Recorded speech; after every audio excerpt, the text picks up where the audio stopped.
Eh bien, c'est seulement maintenant que je récupère ce petit bijou. On va peut-être monter un peu la caméra. Une PlayStation portable. Faut dire que le concept ne m'intéressait pas du tout, sachant qu'il fallait obligatoirement laisser sa PS5 allumée pour profiter du bazar. Ça me fait rappeler le concept de la Wii U avec son gamepad, et c'était sorti en 2012 ou 2013. Après tout, ce n'est pas la première fois que les compagnies de jeux vidéo se copient entre elles. De toute façon, les consoles et les manettes n'ont pas d'odeur. Et vous savez pourquoi je n'étais pas intéressé par cette PlayStation portable? Parce qu'avant, j'avais découvert cette magnifique console, le Steam Deck. Et au moins, je n'ai pas besoin de laisser une console allumée pendant des heures pour pouvoir profiter de AAA. Bonjour l'impact écologique, j'espère que vous pissez dans la douche. Mais vous savez, quand on est collectionneur, faut récupérer l'intégralité des accessoires et des consoles connues. C'était logique que cette PlayStation portable allait avoir sa petite place dans ma collection. Sauf qu'il y a un petit problème. Elle est vachement petite.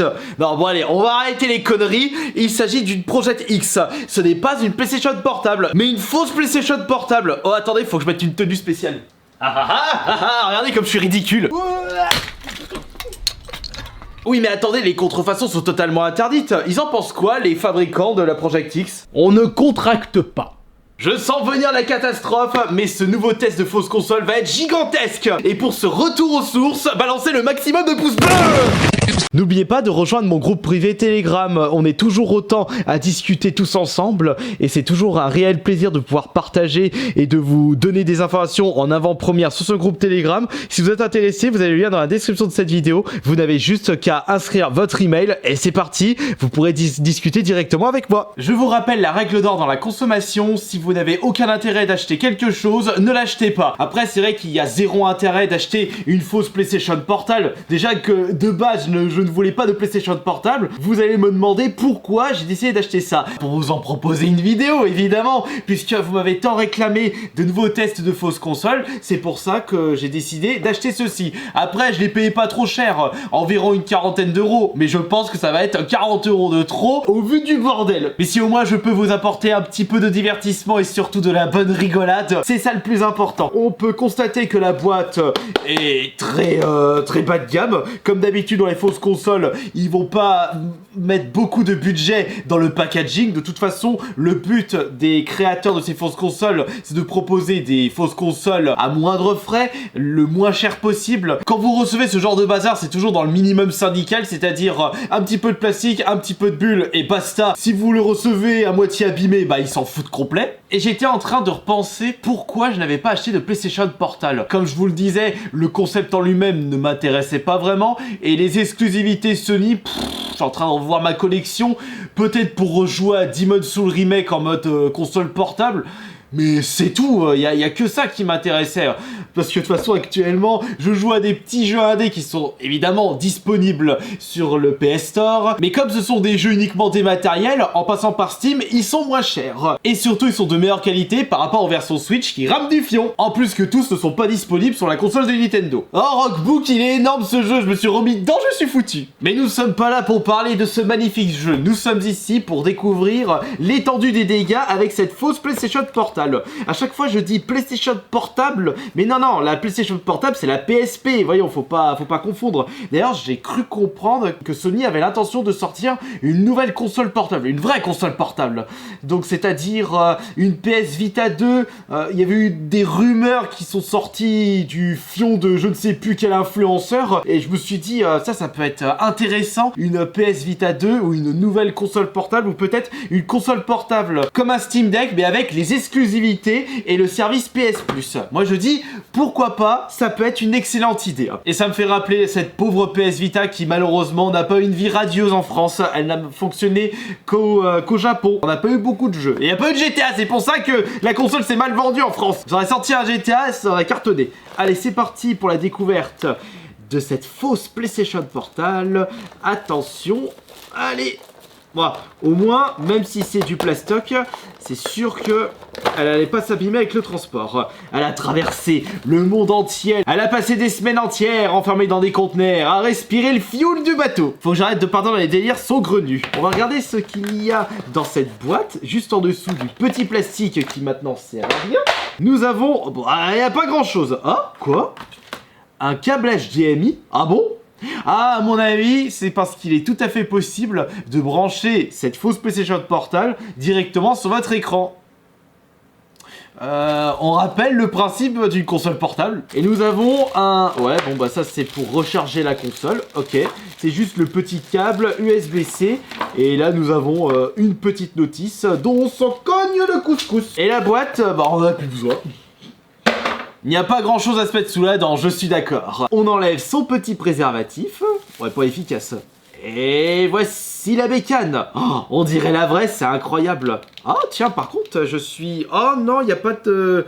Il n'y a pas de carte mémoire en plus. D'habitude, quand j'achète une fausse console, j'ai toujours une carte mémoire. Ah, et ils se sont améliorés sur la prise en main. Je sais pas, mais le toucher est cool. En ce qui concerne, que ce soit les boutons, la texture, quand vous le touchez, je trouve que il y a de l'amélioration par rapport aux premières fausses consoles qu'on avait testées sur cette chaîne. Bon, ça date d'il y a déjà 3-4 ans. Non, les premiers tests de fausses consoles, parce que je suis en train d'écrire mon 3e livre, c'était en 2017. Et là où ça avait explosé avec notamment la fausse Xbox One, c'était... Non, c'était en... Oui, c'était en 2018, la fausse Xbox One. Qu'est-ce que c'est que ça? Truc qui fonctionne à moitié, allez!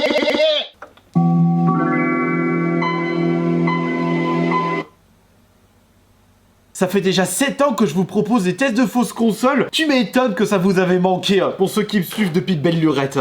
Bon, on va regarder en détail la console maintenant. Donc nous avons 2 joysticks, nous avons les boutons qui sont de bonne qualité. Non mais je me répète, mais elle est quand même classe pour commencer. Bon, par contre l'écran est assez rayé, mais on s'en fout au prix auquel je l'ai payé. Le bouton volume ici, bouton power, les gâchettes qui sont très collées entre elles. Quand je veux dire R1, R2, L1 et 2. Et là nous avons les haut-parleurs à l'arrière. Petit problème, c'est que si vous mettez vos mains comme ceci... Non, c'est bon. J'avais peur, je pensais que si vous mettez correctement vos mains, ça cache les haut-parleurs, mais non, pas du tout. Sauf si vous jouez comme un forcené, comme un énorme débile monumental. Là par contre, non seulement vous allez mal jouer, vous allez jouer comme un pied, et en plus vous allez rien entendre. Super l'expérience de jeu, ce sera bon pour la déchetterie. Ah là là, qu'est-ce qu'on attend? Allumons ça. On va juste déplacer la caméra. Et voilà, tout est prêt. Et allumage de la console. Allumage de la fausse PlayStation Portale.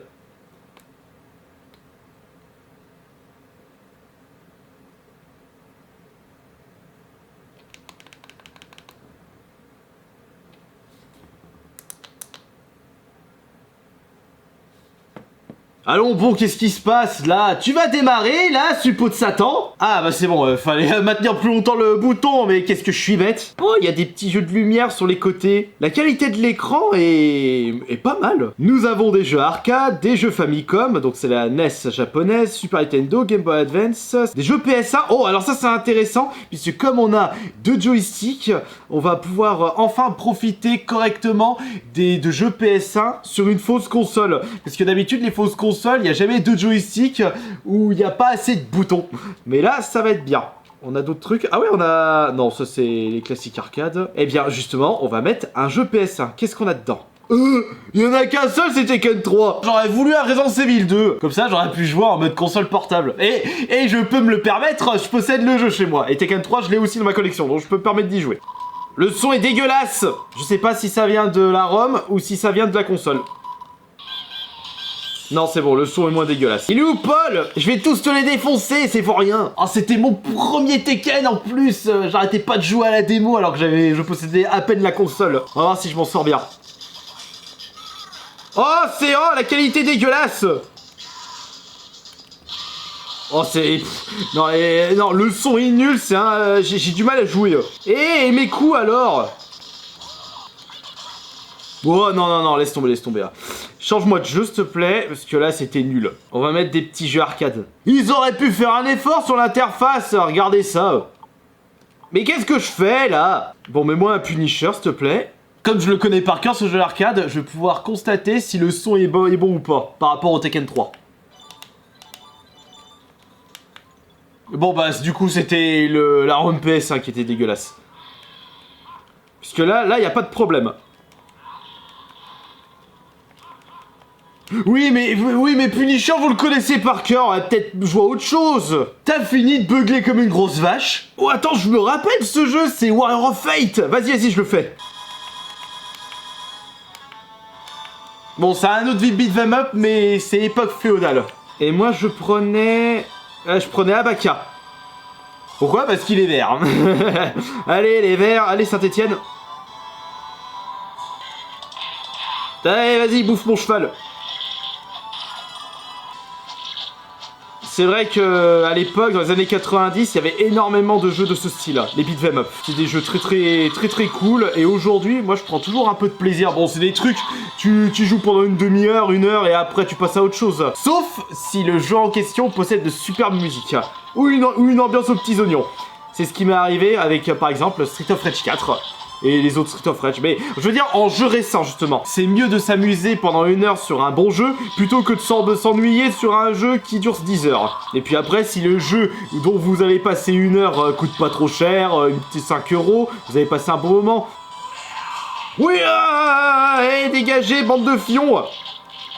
Je suis le roi de la ratatouille. Changement de jeu, c'est bon, je vous l'ai présenté assez celui-là, War of Fate. Allez Projectis, démarre-moi ça. D'ailleurs, c'était pas un film en y repensant? Un film à la Cloverfield? Un petit jeu Super Nintendo, là. Vas-y, je les connais par cœur. Oh, il y a un petit F0. Oh non, pas la version Super Nintendo, il est dégueulasse. Maman, j'ai raté l'avion. Lamborghini sur Super Nintendo, ouais, je l'avais joué, il était cool celui-là. Pit Fighter, jamais aimé ça. Non, mais c'est quoi ces jeux là? Mais oh, c'est des jeux totalement inconnus, des jeux japonais. Oh, Tiny Toon Adventure, vas-y, balance-moi ça. Jeu très cool de chez Konami. Allons-y les enfants, on va bien s'amuser. Un jeu fait pour les petits, mais nettement mieux par rapport à Peppa Pig. Quand j'étais plus petit, je me mettais en facile parce que le jeu était trop dur. Ah, il y a des soucis là. Il y a des soucis de son. Qu'est-ce qu'ils veulent? Ah oui, c'est vrai que t'as 3 cœurs. Comment tu cours? Ouais, comme ça. Non, non, non. Et après, on baisse. Et voilà. On récupère... Oh, non, non. Tiens, prends ça, toi. On récupère les carottes. Ah, comme c'est dégueulasse, le son. Ah, et il a les poubelles. Ouais, non, mais il a pas sauté, ce débile. Voilà, c'est bon. Oh, c'était 2 tonnes. Oh, le jeu est tellement classe. Oh là, oh, c'est bon, ça me saoule. ça me saoule, c'est bon. Bon, c'est pas la meilleure des fausses consoles que j'ai pu tester. De toute façon, dire qu'une fausse console, c'est cool à utiliser, ce serait une aberration. Parce que quand tu vois la gueule du truc. Mais ce que je peux vous dire, c'est que c'est pas la pire que j'ai pu tester à l'heure actuelle. Et... non, je suis désolé, je vais pas la détruire parce que j'ai encore 2-3 petits projets avec cette dernière. Mais ce sera dans le cadre de short et de TikTok. Bah, ce serait dommage de péter la console alors que le public TikTok n'ont pas pu découvrir l'étendue des dégâts. De toute façon, qu'est-ce que vous voulez espérer de plus en achetant un bazar à 40 balles qui est en réalité une contrefaçon? Non, en réalité, tout ce que je peux vous dire, c'est de ne pas acheter ça. C'est tout.